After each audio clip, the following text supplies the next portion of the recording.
इंसान के जीवन में मलाल रह ही जाते हैं। एक कसक चुभी रहती है या उससे अधिक भी। अक्खर होता है इंसान,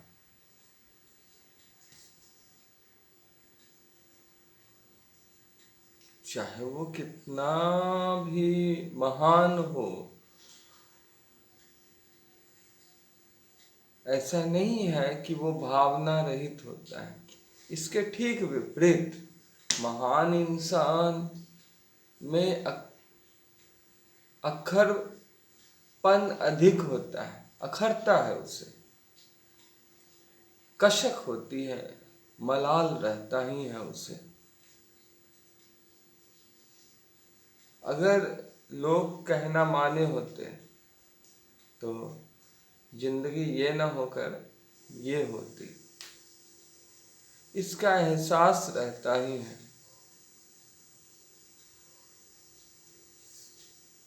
एक अच्छा इंसान से बड़ा कुछ नहीं होता।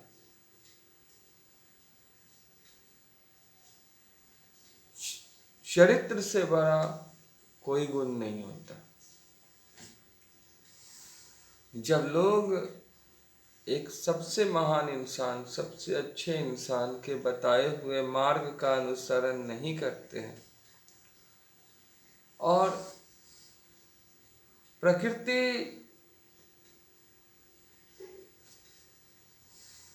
संकटों का माहौल तैयार करने लगती है, तो ऐसे इस परिस्थिति में आप पाएंगे कि वो मनुष्य जो है अंदर ही अंदर कमजोर पड़ जाता है। क्योंकि जब इंसान बोलता है कि हम आपका साथ देंगे, आप जो कहेंगे हम वही करेंगे,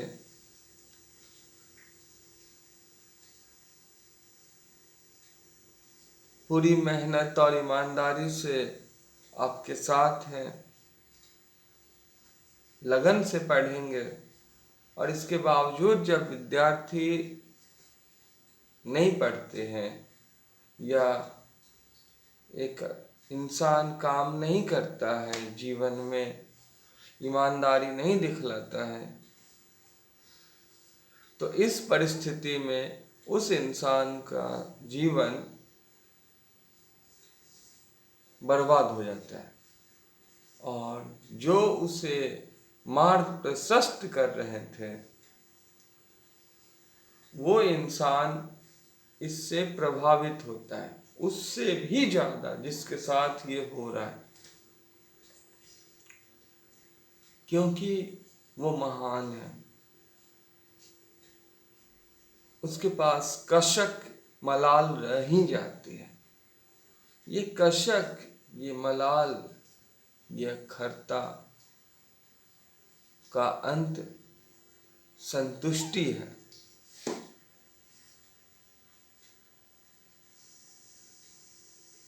उसकी दिनचर्या प्रभावित होती है इसके द्वारा, ये खालीपन के द्वारा। कहीं ना कहीं वो जीवन में ये महसूस करता है कि बहुत सारा समय दिए और परिणाम बड़ा सा शून्य हुआ।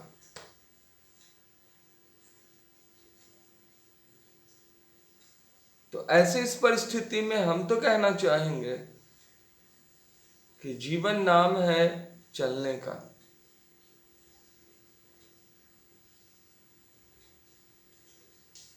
और हर एक को अपनी करनी का दंड भोगना ही पड़ता है।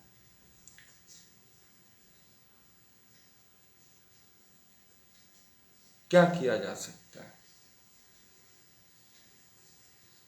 मन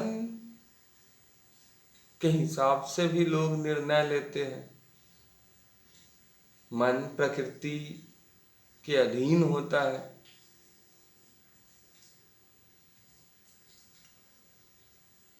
भक्ति तो दिल से की जाती है, तो दिल के अधीन होना चाहिए।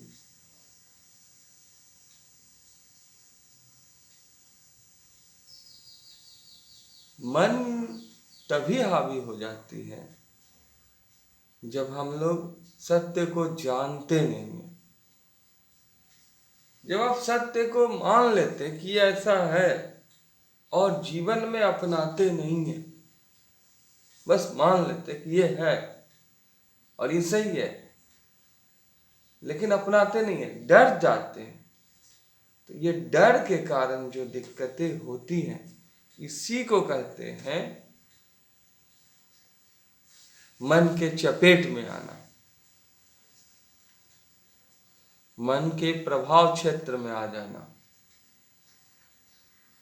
जो इंसान सत्य को जानेगा वो सूर्य की भांति रहेगा, दमकता हुआ। सत्य तो स्वयं मां है।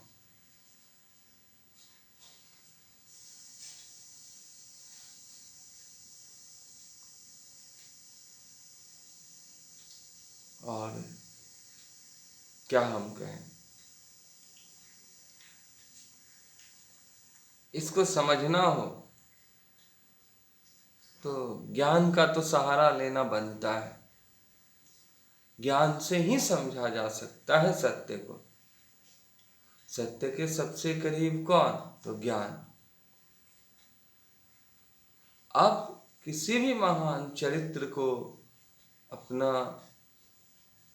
जीवन सुपुर्द करते हैं एक विद्यार्थी के तौर पर, किसी भी महान चरित्र को, तो महान चरित्र के पास तो सत्य होता ही है, और महान वो है तभी आप उसे मानते भी हैं और सुपुर्द भी करते हैं।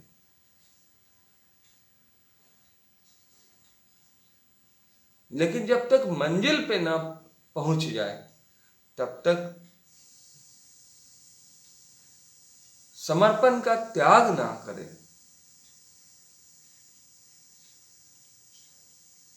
वो उस महान चरित्र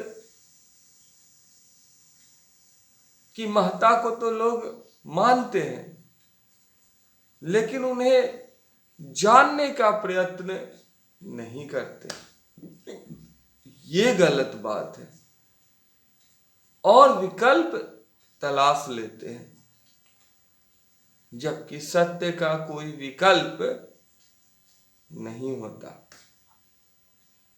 और होना चाहिए भी नहीं और हो भी नहीं सकता। There is no further substitute of hard work.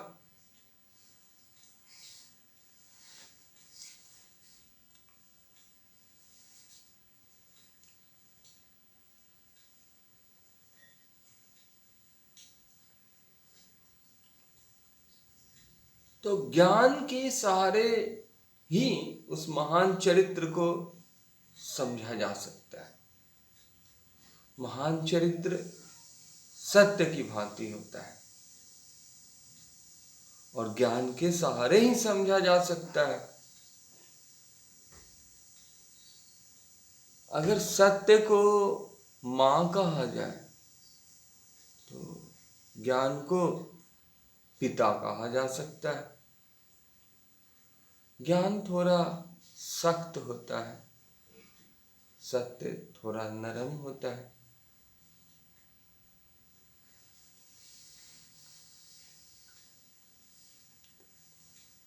स्वाद में कड़वा, असर में मीठा। ज्ञान आसानी से समझ में नहीं आता है। सख्त जो है, सूक्ष्म होता है ज्ञान, शटल सूक्ष्म होता है। अब ज्ञान सूक्ष्म है तो यहां जो इम्पोर्टेंट बात है वो ये है कि ज्ञान को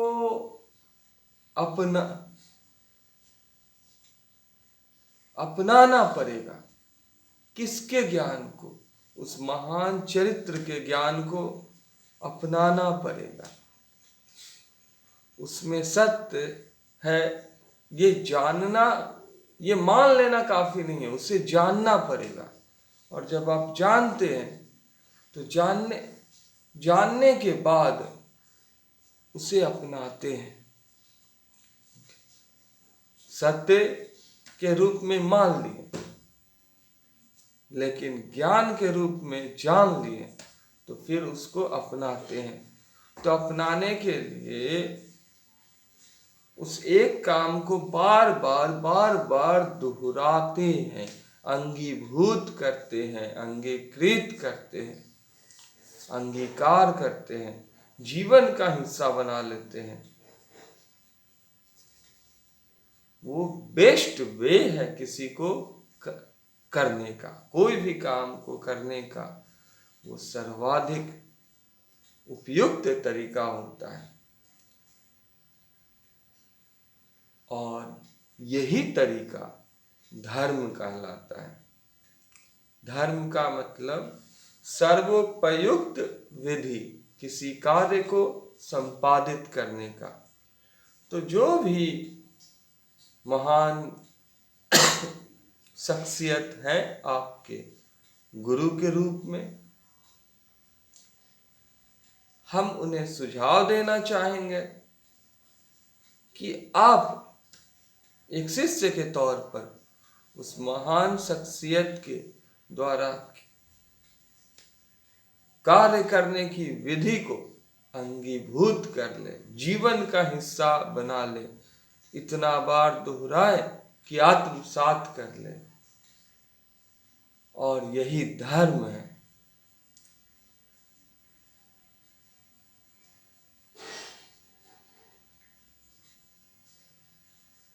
और आप पाएंगे कि जब आप सबसे अच्छे हो जा रहे हैं तो आपके इर्द गिर्द बहुत सारे लोग आपका भी अनुसरण कर रहे हैं और लापरवाही भी बरत रहे हैं। तो जब वो लापरवाही बरते, उस समय में आपको चाहिए, हमें जो लगता है, जो कही भी गई है, क्षमा, अच्छा ठीक है, आप पाएंगे कि लापरवाही बरतने वाले लोग बहुत सारे कष्टों का सामना कर रहे हैं। आपके मार्ग का अनुसरण नहीं करके त्राहिमाम कर रहे हैं, बहुत ही ज्यादा पीड़ित है, अति दुखी है। तो उन पर आपको दया लुटानी चाहिए। क्योंकि जहां धर्म भाई है ना, आपका सहारा है, हर मोड़ पे आपका सहारा है, वहां दया सखा है। आपको दयावान होना होगा और उनके लिए कुछ न कुछ करना होगा, उन्हें राह दिखाना होगा। क्योंकि उस महान शख्स ने आपको ज्ञान ही इसीलिए दिया है। उनके जीवन में रोशनी लानी होगी जो आपसे जुड़े हुए हैं। जब आप रोशनी लाते हैं उनके जीवन में, तो वो लोग आपके दोस्त बन जाएंगे, आपको अपना हितैषी मानेंगे। हुआ न दया सखा, दया ने मित्र को जन्म दिया। दया से बड़ा कौन मित्र है।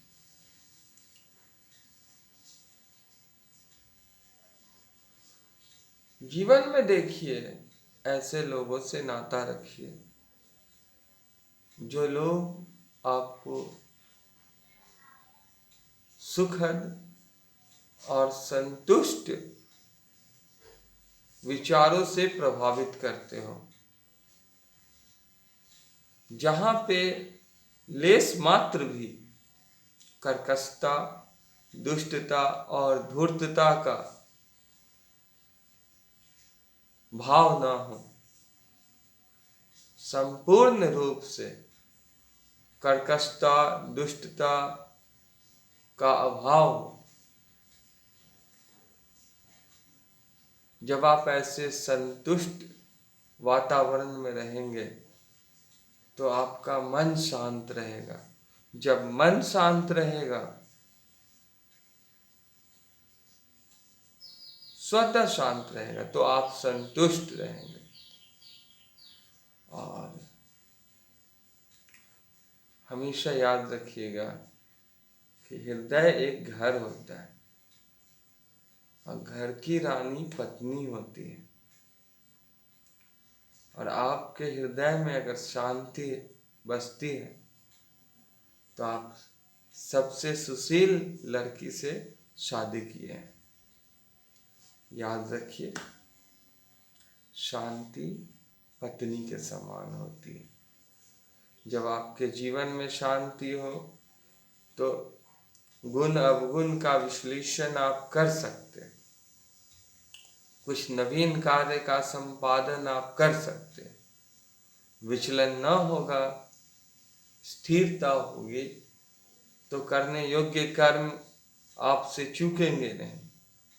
शांत मनुष्य को मूर्ख बनाना असंभव है।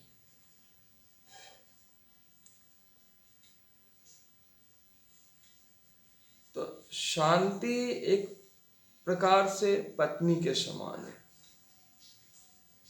प्यार का रिश्ता है शांति से।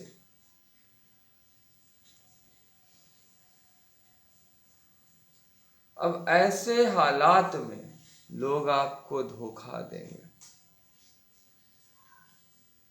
जरूर धोखा देंगे, क्यों नहीं देंगे। जहाँ अच्छाइयाँ होती हैं वहीं लोग धोखा देते हैं। तो जब वो धोखा दे, कभी आपके साथ बुरा व्यवहार करें, आपको पतन की ओर ले जाए,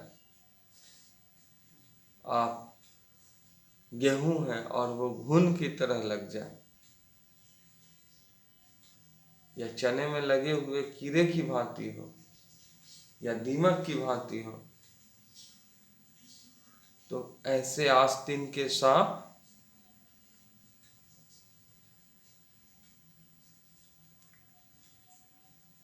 जब पकड़े जाते हैं ना,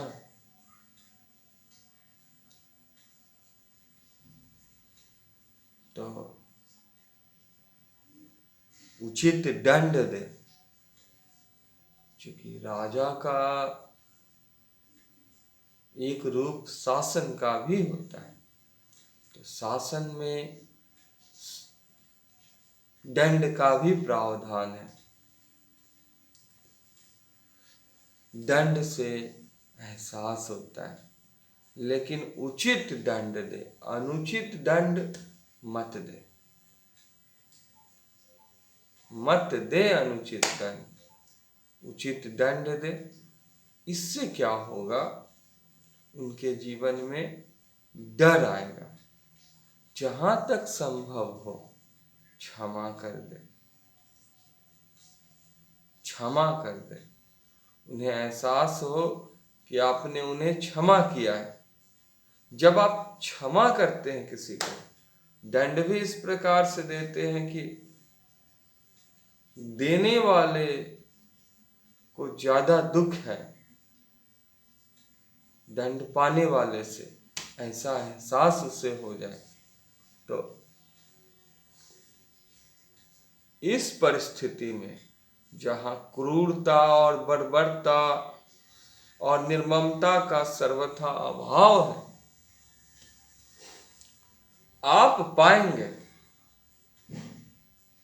कि उसके हृदय में भी भावनात्मक उन्मेष जागृत हो रहा है और वो आपसे क्षमा मांगेंगे, झुक जाएंगे एक पुत्र की भांति, क्योंकि क्षमा ही पुत्र है। और चरित्र जो कहते हैं ना, उनमें ये 6 गुण तो होने ही चाहिए। महापुरुष या महान कोई भी व्यक्ति हो, या महादेवी, कोई भी महान शख्सियत हो,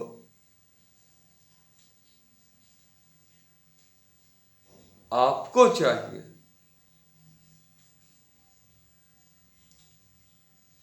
कि उस महान शख्स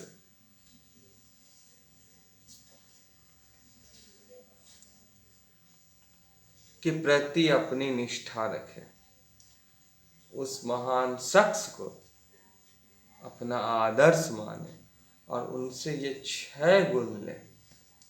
जब तक ये 6 गुण ना हो, उनका त्याग ना करें, तो उनके सीने में मलाल नहीं रहेगा। मलाल कोबरे के जहर से भी ज़्यादा जहरीला होता है, खोखला कर देता है।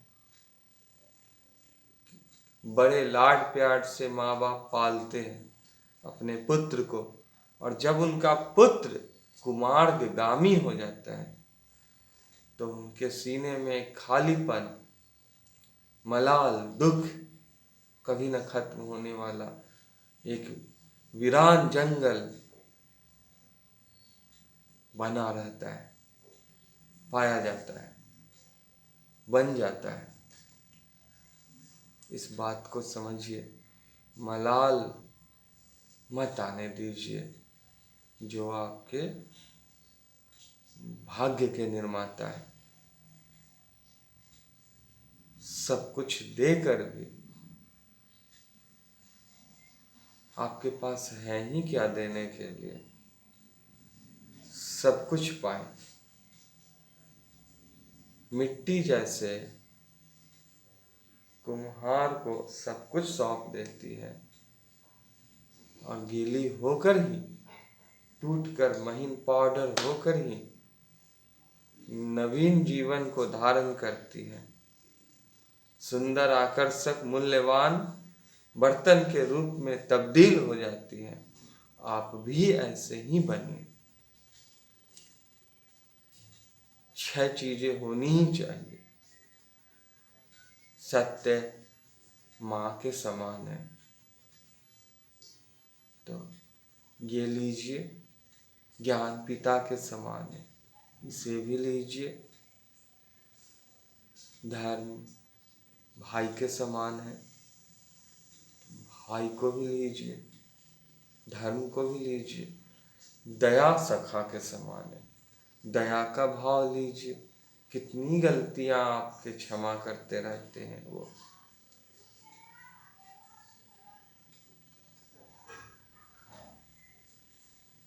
दया मित्र के समान है, तो दया का भाव लीजिए।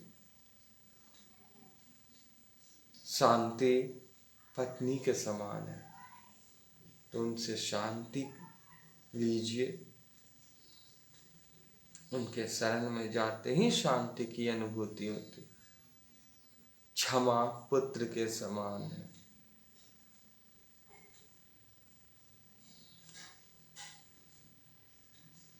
तो ये सारे भाव लीजिए।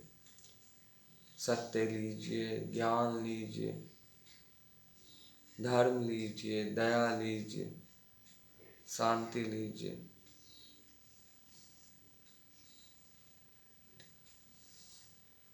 शांति लीजिए, क्षमा लीजिए और अपना एक संपूर्ण चरित्र का निर्माण कीजिए। कैसा खूबसूरत रहेगा ये जीवन।